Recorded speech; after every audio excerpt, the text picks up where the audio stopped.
하나님의 말씀 보겠습니다. 사도행전 4장입니다. 사도행전 4장 23절부터 31절까지 말씀 보겠습니다. 신약성경 193페이지 되겠습니다.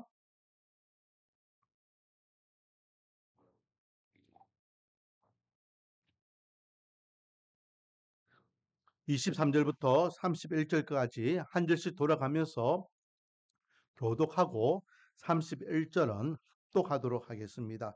23절입니다.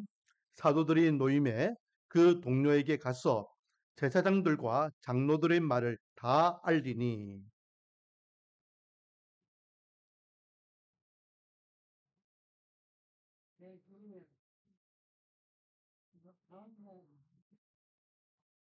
또 주의 종 우리 조상 다윗의 입을 통하여 성령으로 말씀하시기를 어찌하여 열방이 분노하며 족속들이 헛살을 겨냥하였는고.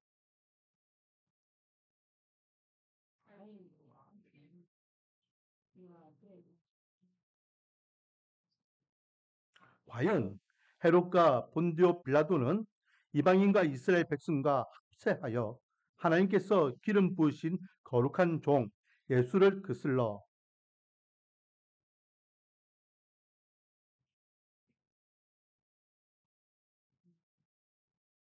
주여 이제도 그들의 위협함을 굽어 보시옵고 또 종들로 하여금 담대히 하나님의 말씀을 전하게 하여 주시오며.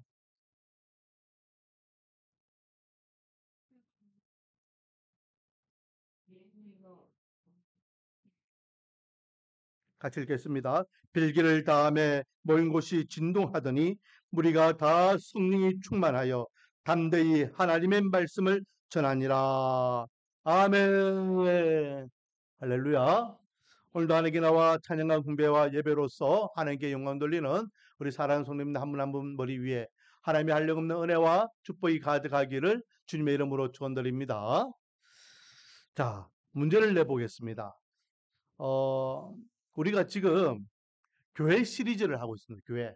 그래서 그 앞에 에베소서부터 지난주까지 그리고 오늘까지 이제 사도행전 말씀이죠. 계속해서 제가 교회에 대한 말씀을 하고 있죠. 그 에베소서에서 교회 어떤 교회들 이야기했죠? 에베소서에서 그렇죠. 어, 제가 대답을 하지 못할 줄을 이미 알고 있었습니다. 자, 에베소서에서는요. 첫 번째, 함께 세워져 가는 교회였습니다. 함께 세워져 가는 교회. 그리고 두 번째 시간은 영광스러운 교회. 교회는 함께 세우는 겁니다. 함께. 누구 한 사람에 의해서 세워지는 교회가 아니랬습니다. 이 자리에 앉아있는 성도님들 한 분 한 분이 다 함께 하나님의 교회를 세워나가는 믿음의 백성임을 믿으시기 바랍니다. 그리고 교회는 영광스럽다 했습니다. 이 세상에 가장 영광스러운 곳이 어디냐라고 하면 바로 하나님의 교회가 되어야 될 줄 믿습니다. 그리고 지난주는 기억하시겠죠? 지난주 에베소서 사도행전 말씀이었어요. 그렇죠. 초대교회가 제일 처음 했던 게 뭐냐라고 제가 질문을 드렸죠. 초대교회가요. 이제 초대교회라는 것은 교회의 가장 원흉이 되는 겁니다. 제일 처음 했던 게 뭐냐? 바로 일꾼을 세우는 것이었다 했습니다. 왜요? 왜? 하나님은 일꾼을 통하여 역사하시기 때문에 하나님은 그 한 사람 한 사람을 통하여 하나님의 역사를 만들어 가시기 때문에 교회 또한 일꾼을 세워서 그 일꾼을 통하여 하나님의 사명을 감당한다라고 했죠. 자, 오늘은 이제 네 번째 시간입니다. 우리 제목을 한번 같이 읽어볼까요? 시작. 한 마음으로 기도하는 교회. 할렐루야. 다시 한번 읽어보겠습니다. 시작. 한 마음으로 기도하는 교회. 그렇습니다. 여기 제목을 통해서 우리가 알 수 있는 것은요, 두 가지입니다. 먼저, 첫 번째 우리가 알 수 있는 것은 교회는 기도하는 곳이다. 두 번째는 한 마음이 되어야 된다. 교회는 기도로 시작했습니다. 그래서 예수님께서 승천하실 때에 제자들과 120명의 성도들에게 뭐라 말씀하셨습니까? 내가 성령을 보내줄 때까지 너희들은 기도하며 기다리라. 그래서 초대교회 성도들이 오로지 기도에 힘쳤다 했어. 오로지. 오로지라는 것은요. 다른 것을 했다 안 했다? 안 했다. 기도만 했다는 거. 기도. 그리고 성령의 강력한 임재하심을 통하여서 교회가 비로소 이 땅에 세워지게 되는 것을 보게 됩니다. 그 이후에도 교회들은 항상 기도가 제우선시 되었죠.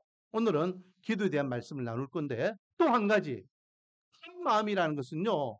두 마음이 아니라는 거예요. 그래서 예수님께서 뭐라 하셨습니까? 가정도 분열하면은 그 가정도 망하고 나라도 서로 분열하면 그 나라도 망한다라는 말씀하셨죠. 교회도 두 마음, 세 마음, 네 마음이 되면 된다, 안 된다? 안 된다라는 거예요. 고린도 교회가 그랬어요. 고린도 교회가. 고린도 교회는 무려 네파로 나눠졌습니다. 네파로. 그래서 나는 그리스도파다. 나는 바울파다. 나는 베드로파다. 나는 아볼로파다. 그 교회가요. 네 부분을 나눴어요. 그 사도 바울이 안 된다. 교회는 갈라지면 안 돼. 하나가 돼야 돼. 같은 마음, 같은 뜻, 같은 목소리를 내야 돼. 하나를 강조했어요. 교회는 한 마음이 돼요. 두 마음이 되면 된다 안 된다? 안 된다. 예수 그리스도를 중심으로 우리는 함께 한 마음으로 세워지는 교회가 되어야 될 줄 믿습니다. 자, 오늘 본문으로 들어갔어요.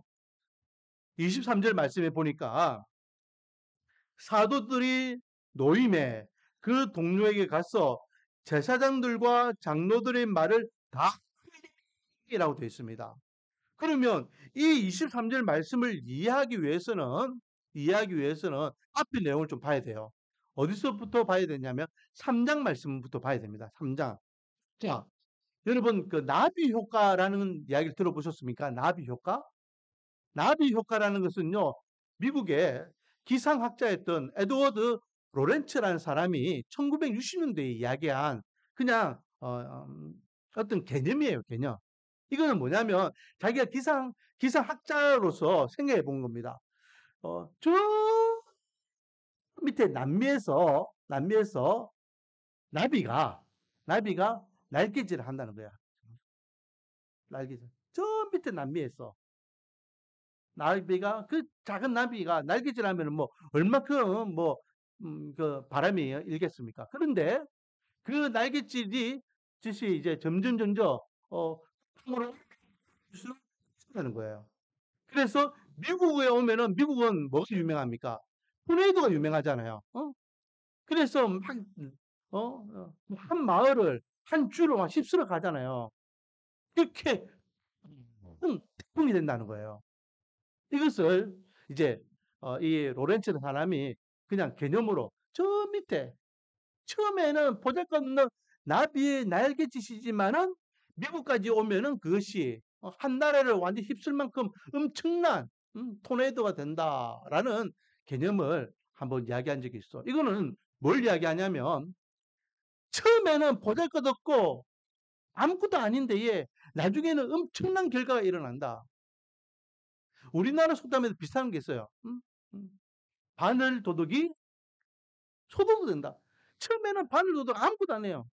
근데 나중에 그것이 이제 간이 배 밖으로 나가지고 이제는 엄청난 큰 도둑이 된다는 의미죠. 비슷한 개념의 의미예요.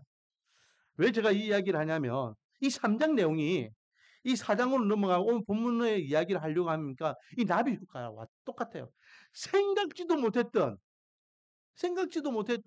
이 조그만 일이 이 초대교회 전체가 흔들릴 만큼 엄청난 일로 커지더라. 그러면 어떤 일이 있었냐? 3장에 가니까요. 베드로와 요한이 기도하러 성전에 올라갑니다. 기도하러. 근데 올라가다가 어떤 한 사람을 만났어요. 근데 그 사람이 누구냐? 2절 말씀해 보니까 나으면서 못 걷게 된 일을 해서. 그리고 이 말은 무슨 말이냐면 날 때는 정상적으로 태어났던 것 같아요. 그런데 어떤 이유에서든지 이 사람이 걷지 못하게 됐다라는 거예요. 그래서 평생 불구로 살아갑니다. 근데 이 사람이요, 나이가 몇 살이냐? 약 40세다라고 되어 있습니다. 그러니까 40년 동안 걷지 못한 사람. 그러니까 걷지 못하니까 어떤 배움이나 사회활동이 어렵겠죠? 그러니 경제활동이 어렵고 결국은 이 사람은 구걸하면서 사는 거예요. 그래서 베드로와 요한이 예루살렘 성전에 기도하러 올라갔는데 어떤 사람들이 이 걷지 못한 사람을 업고 온 거예요. 그리고 이 사람이 항상 구걸하는 그 장소, 미문이라는 사람들이 왕래가 많은 문 입구에 딱 내려놓는 겁니다. 그리고 딱 정리를 하고 난 다음에 사람들에게, 지나가는 사람들에게, 성전을 왔다 갔다 하는 사람들이 구걸하고 있어요. 이 모습을 본 베드로가 그 그림과 눈이 마주친 거예요. 그래서 그 사람이 가요. 이 사람은 야 앉자 말자 도와주려고 저 두 사람이, 멀쩡한 두 사람이 나한테 오는구나. 그리고 바짝바짝 막 눈으로 이렇게 기다리고 있는 겁니다. 이때에 베드로가 뭐라 이야기하냐? 우리는 당신이 원하는 은과 금은 없다. 실망. 분명히 뭐 학문을 줄 것 같이 와놓고 없대요. 그런데 그 뒤에 뭐라 이야기합니까? 그러나 나에게 있는 것을 너에게 주겠다라고 하면서 예수 그리스도의 이름으로 명하노니 일어나 걸어라. 여러분, 돈 한 푼 두 푼이 중요할까요? 일어나 걷는 것이 더 중요할까요? 이 사람이 평생 걷지 못하며 거리로는 살았던 이유가 뭡니까? 걷지 못한 것 때문이에요. 근본적인 원인은 걷지 못하는 거예요. 하루하루 끼니를 때우기 위한 돈 한 푼이 더 중요한 게 아니잖아요. 그러니 나에게는 당신이 원하는 은과 금은 없다. 실망. 하지만 나에게 있는 예수 그리스도 이름으로 당신을 걷게 해줄게. 그리고 손을 잡고 깨니까 일으키니까 벌쩍 일어나. 한 번도 다리에 힘이 안 들어가서 걷지 못하는 사람이 다리에 힘이 들어가고 발목에 힘이 들어가서 걷고, 한 번도 걷지 못한 사람이 그 즉시 춤추며 뛰어다니더라. 기적이 일어난 겁니다. 베드로는요, 예수님의 이름으로 이 불쌍한 사람을 긍휼히 여기는 마음으로 그냥 고쳐준 뿐이에요. 아무것도 아니에요. 이것을 가지고 뭘 하겠다는 것도 아니었어요. 그런데 기적과 같은 일들이 일어났잖아요. 많은 사람들이 저 사람 저기에서 구걸하던 그 사람 아니야? 못 걷던 그 사람 아니야? 아니야, 비쌀 거야. 아니야, 좀 비싸게 생겼는데 그 사람 아니야. 아니야, 그 사람 맞아. 옥시각시 막 사람들이 소문이 퍼지기 시작하죠. 이제 베드로와 요한을 사람들이 우르르 보기 시작합니다. 야, 저 사람들이 예수의 그 제자들 아니야? 예수도 살아있을 때에 많은 병자를 고쳤는데 저 제자들도 지금 병자를 고쳤어. 사람들이 모여들기 시작하죠. 그래서 베드로가 이야기합니다. 여러분, 나한테 주목하지 마세요. 나는 당신들과 똑같은 인간이에요. 내가 이 사람을 고쳐준 게 아니에요. 나한테 주목하지 마세요. 하면서 예수님을 전하기 시작합니다. 얼마 전 여러분들이 십자가에 못 박았던 그 예수, 그리고 하나님께서 다시 살리신 그 예수 그리스도께서 이 사람을 고쳐주신 겁니다. 그 예수님을 여러분들이 만나야 됩니다. 그 사람들이 와, 그러면 우리가 어떻게 예수님을 만날 수 있을까? 어떻게 하면 우리가 저 사람처럼 우리 인생이 바뀔 수 있을까? 회개하고 예수 그리스도를 믿기만 하면 됩니다. 그래서 사람들이 엄청나게 예수를 믿기 시작한 거예요. 지난주에도 제가 이야기했지만은 그 당시에 5천 명이나 되는 엄청난 수가 예수님을 믿었다 했어요. 그런데요, 날마다 이 영향이 점점 커지니까 이 모습을 곱지 않게 바라보는 시선이 있었어요. 곱지 않게. 누굴까요? 바로 예수님을 십자가에 못 박게 했던 종교 지도자들, 대제사장과 제사장들과 바리새인들. 왜? 자기들의 입지가 점점 줄어들잖아요. 그러니 야, 이거 이대로 두면 안 된다. 저 인간들을 반드시 어, 수를 써서라도 뭘 해야 되겠다.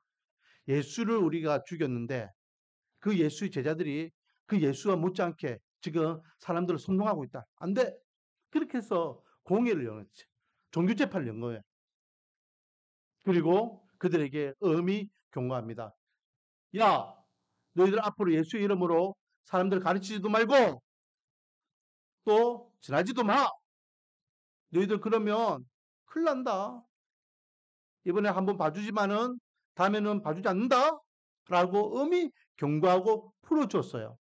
거기에 대한 말씀이 오늘 읽었던 본문 22절까지 말씀이에요. 22절까지.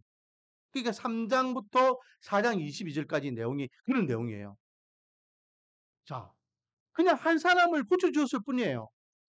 어떤 이익을 위해서, 어떤 목적을 위해서가 아니에요.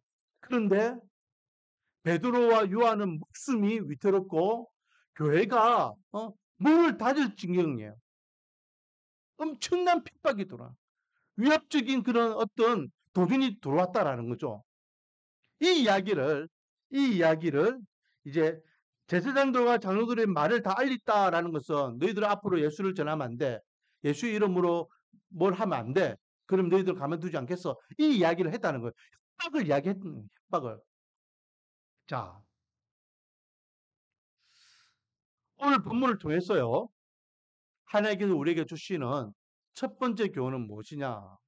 따라하겠습니다. 은혜가 넘칠 때 시험이 온다. 우리가 생각할 때에 신앙생활을 하면은 은혜가 넘치고 기쁨이 넘치고 하나님께서 나와 함께 하시는 것 같고 막 이렇게 해요. 성령 충만 말씀 중 은혜 충만 그러면 야 나는 이렇게 신앙생활 잘하는데 이렇게 믿음이 좋은데 내 모든 삶이 다 잘 되겠지. 형통하겠지. 부족함이 없겠지.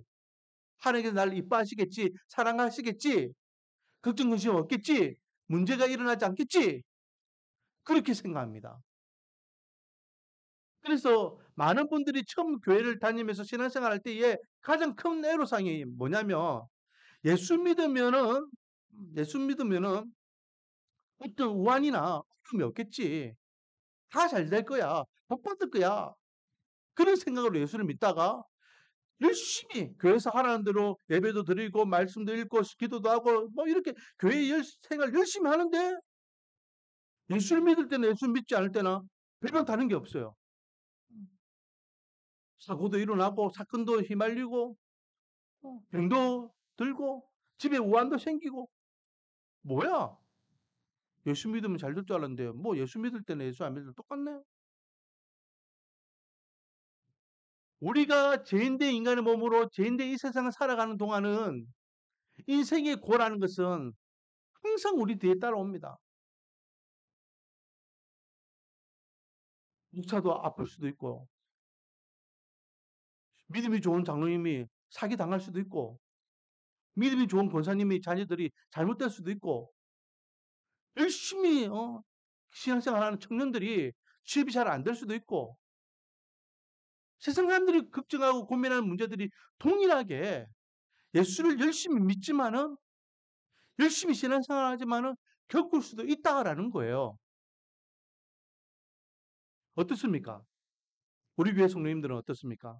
누구보다도 더 열심히 하나님 중심으로 말씀 중심으로 기도 중심으로 믿음 생활 신앙생활 열심히 하려고 하는데 또 열심히 하고 있는데 우리들의 삶이 그렇게 다른 사람들보다 넉넉하게 여유롭게 무탈하게 그래 보내고 있습니까? 다른 집을 보면 그래요. 다른 집을 보면은 야, 목사님 집은 뭔가 이렇게 잘 되는 것 같아. 집사님 집은 뭔가 행복한 것 같아. 저 집사님 집은 뭔가 이렇게 다 기도가 응답받는 것 같아. 아니에요.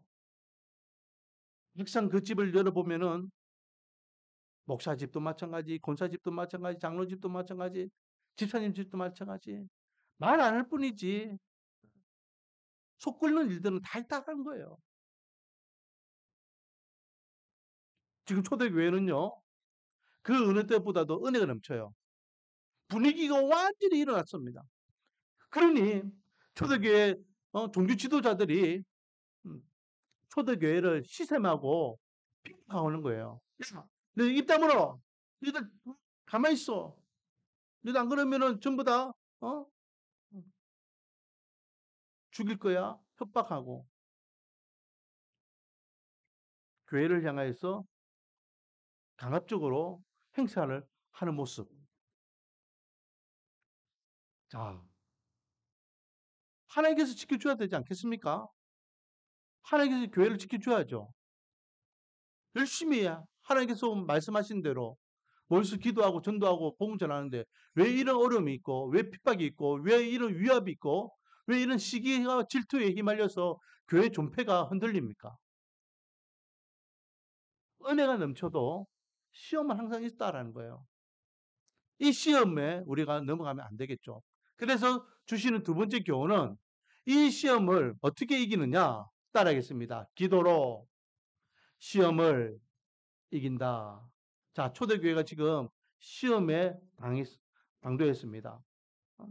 장로들 그리고 대제사장들이 급박하는 그 이야기를 사도들이 이제 이야기해 줬어요. 큰일 났습니다. 야, 이제 앞으로 우리는 찍소를 못하고 이렇게 살아야 되는가? 예수를 포기해야 되는가? 그냥 예전처럼 그냥 집에 가가 조용히 그렇게 살까? 많은 어수선한 마음들이 있을 거예요. 이때에 그들이 이 문제를 정면 돌파하는 것은 바로 기도라는 것이었어요. 기도. 자, 보겠습니다. 24절 같이 한번 읽어보겠습니다. 시작. 그들이 듣고 한 마음으로 하나님께 소리를 높여 이르되 아멘. 그들이 누굽니까? 그들이 이 이야기를 들은 초대교회 성도들을 이야기하는 거예요. 그들이 듣고 어떻게 했다? 한 마음으로 하나님께 소리를 높여 일렀다. 이 말은 무슨 말이에요? 한 마음으로 기도했다는 겁니다. 기도했다. 우리 이럴 때가 아니야. 네 잘못, 내 잘못, 베드로 잘못. 야, 베드로가 왜 그 사람을 고쳐주어가지고 왜 굳이 사람들 앞에서 예수를 믿으라고 부르짖어가지고 왜 그 사람들에게 끌려가가지고 뭐 책임을 자꾸만 이야기하면서 네 잘못, 내 잘못 따지고 4분 5일 하는 것이 아니라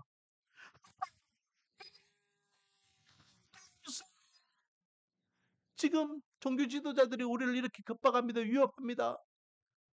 우리 어떻게 해야 되겠습니까? 도와주세요. 그렇게 한 마음으로 기도로서 정면 돌파했다는 거예요. 구체적인 기도 내용은 세 가지입니다. 자, 보겠습니다. 29절, 30절 말씀이 그 내용인데요. 주여, 이제도 그의 위협함을 굽어 보시옵고, 이건 무슨 말이냐면 24절부터 28절까지 내용이에요. 어떤 내용이냐면 이들이 악하게 예수 그리스도를 죽였던 그 이야기를 다시 한번 상기하는 겁니다. 그들이 종교 지도자들이 빌라도 손잡고 예수님을 그래 무지막지하게 종교재판을 넘겨가지고 십자가에 죽였었잖아요. 그렇게 예수님을 공격했던 그들이 지금 오늘 교회를 향해서도 이렇게 핍박을 하면서 공격한다는 겁니다. 그렇기 때문에 주여 이제도 그들의 위압함을 굽어 보시옵고 그들의 위협을 보살피 굽어 보시고 어떻게 해라. 첫 번째. 두 번째는 종돌로 하여금 담대히 하나님 말씀을 전하게 하여 주소서. 그들의 위협을 하나님의 보살펴 주시고 우리가 담대히 하나님의 말씀을 전할 수 있도록 해 주십시오. 세 번째, 30절에 보면 손을 내밀어 병을 낫게 하시옵고 표적과 기사가 거룩한 종 예수의 이름으로 이루어지게 하소서. 복음 사명을 감당하기 위해서 계속해서 사람들을 고치는 이 기적과 표적이 일어날 수 있도록 은혜를 달랐고, 자, 원인 단추가 뭐였습니까? 병자를 고치는 거였잖아요. 위축될 수 있습니다. 아, 이제 우리 병자 고치지 말자. 그것은 인해 지금 이런 혼란을 당했잖아. 그냥 우리끼리 모여서 조용하게 기도하고 예배드리고 찬양하고 그래 하자. 그런데 초대교회는 안 그랬어요. 하나님, 우리가 굴하지 않고 계속해서 약한 자들을 불쌍히 여기며 고치고 가난한 자들을 돌봐주며 예수 그리스도의 복음을 전할 수 있도록 우리에게 힘을 주세요. 라고 기도했다는 겁니다. 한 마음으로 이렇게 세 가지를 기도해요. 굴하지 않게 하소서, 돌봐주소서, 그리고 표적과 기사가 일어나게 은혜를 주소서. 자, 제가 항상 말씀드리지만은 기도는 언제까지가 기도라고요? 응답받을 때까지. 할렐루야. 기도는 응답받아야 되는 거예요. 응답받지 않은 기도는 기도다, 기도가 아니다? 기도가 아니에요. 그거는 그냥 기원이에요, 기원. 바라고 원하는 것을 구하는 겁니다. 그러나 기도는 우리가 바라고 원하는 것을 구하는 것을 반드시 하나님께 들으셨고, 들으신 하나님께서 응답의 은혜를 주시는 거예요. 자, 31절 보세요. 31절. 같이 한번 읽어보겠습니다. 시작. 빌기를 다함에 모인 곳이 진동하더니 무리가 다 성령이 충만하여 담대히 하나님의 말씀을 전하니라. 아멘. 빌기를 다했다는 말은 뭡니까? 기도를 마쳤다는 거예요. 이렇게 하나님, 우리 지금 위태로워요. 힘들어요. 이 문제 어떻게 해야 되겠습니까? 우리 담대하게 하나님의 말씀을 계속 전하게 해주세요. 기도를 했다는 거예요. 1시간인지 2시간인지 얼마나 기도했는지 몰라요. 간절히 기도하고 기도가 딱 끝났는데 강력한 승리의 임재를 통하여서 초대교회 성도들이 힘을 내어서 밖에 나가 어떻게 했다? 담대히 하나님의 말씀을 전했더라. 자기들이 기도했던 그 기도 내용처럼 굴하지 않고 떨리지 않고 도망가지 않고 담대하게 예수님의 복음을 전할 수 있게 되었더라. 응답을 이야기하는 거죠. 자, 사랑하는 손님 여러분, 우리 교회는요, 기도하는 교회입니다. 기도를 강조하죠. 말씀, 기도, 이 두 은혜의 자리를 우리는 놓칠 수가 없습니다. 그래서 우리 교회는 369 기도를 하는 겁니다. 이스라엘 백성들이 소망 없다라고 자기들이 이야기하면서 인생을 포기할 때에 너희들이 소망을 내가 다시 회복해 줄게 라고 말씀하셨던 것이 초대교회의 그 포로기에 일어났던 하나님의 은혜였잖아요. 우리도 소망 없는 인생을 살아가고 있지만 하나님이 우리 인생의 소망이 있음을 알고 하나님 앞에 함께 기도하는 것입니다. 함께 한 마음으로 기도할 때에 하나님께서는 반드시 응답의 은혜를 주실 줄 믿습니다. 초창기에 우리가 9년 됐는데 우리는 뭐 개척하고 지금까지 이 369 기도를 계속하고 있으니까 우리 교회 이제 지나갔던 분들 초창기에 369 기도를 하면 어떤 분은 그래요. 목사님, 저한테는 그거 이야기하지 마세요. 저는 제 기도 알아서 할게요. 그런 분들이 계셨어요. 제가 그 이야기를, 야, 우리는 한 마음으로 기도해야 되는데, 예. 우리 교회가 말씀 묵상 하잖아요. 그죠? 그래서 말씀 묵상 하신다 하면은 교회에서 말씀 묵상집을 준비해가지고 드리잖아요. 그래서 같은 본문의 말씀을 묵상하는데, 목사님, 저는 제가 하는 거 따로 있으니까 저한테는 이야기하지 마세요. 마음으로 하나님의 말씀을 우리가 묵상해야 되는데, 결국은 그분들은 두 마음이기 때문에 교회에 한 마음이 되지 못하니까 교회를 떠났어요. 한 마음으로 기도하고 한 말씀으로 우리가 은혜를 받을 때에 우리가 함께 세워져가는 것입니다.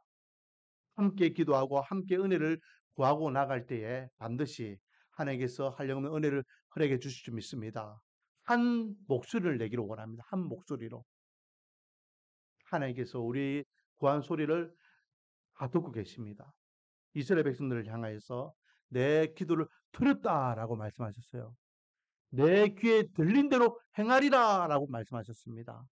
그러므로 9월 한 달 동안 우리 함께 한 마음으로 기도할 때에 초대교회에 하나님께서 기도할 때에 응답해 주셨던 같이 하나님께서는 기도 응답의 은혜를 허락해 주실 줄 믿습니다.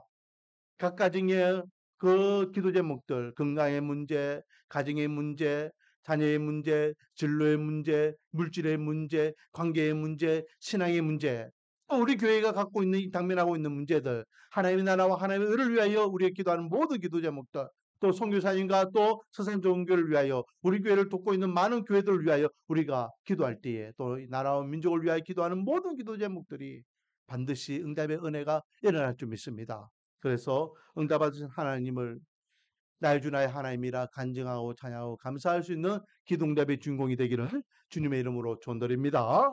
기도하겠습니다. 아버지 하나님, 초대교회 위기가 닥쳤습니다. 예수님의 이름으로 말하지도 말고 가르치지도 말고 전하지도 말라. 교회의 존폐의 위기가 있을 때에 초대교회는 이 위기를 한 마음으로 기도함으로 극복하는 모습을 보게 됩니다. 이와 같이 우리 말씀의 은혜교회도 지금 어려운 이 시국에 한 마음으로 기도의 자리로 나갑니다. 함께 한 마음으로 기도할 때에 하나님께서 반드시 응답의 은혜를 허락하여 주시옵소서. 응답하신 하나님을 우리 입을 열어 찬양하고 감사하고 영광을 돌려필 수 있는 간증의 주인공 기도응답의 입술들이 다 되게 은혜의 복을 다하여 주시옵소서. 예수님의 이름으로 기도드립니다.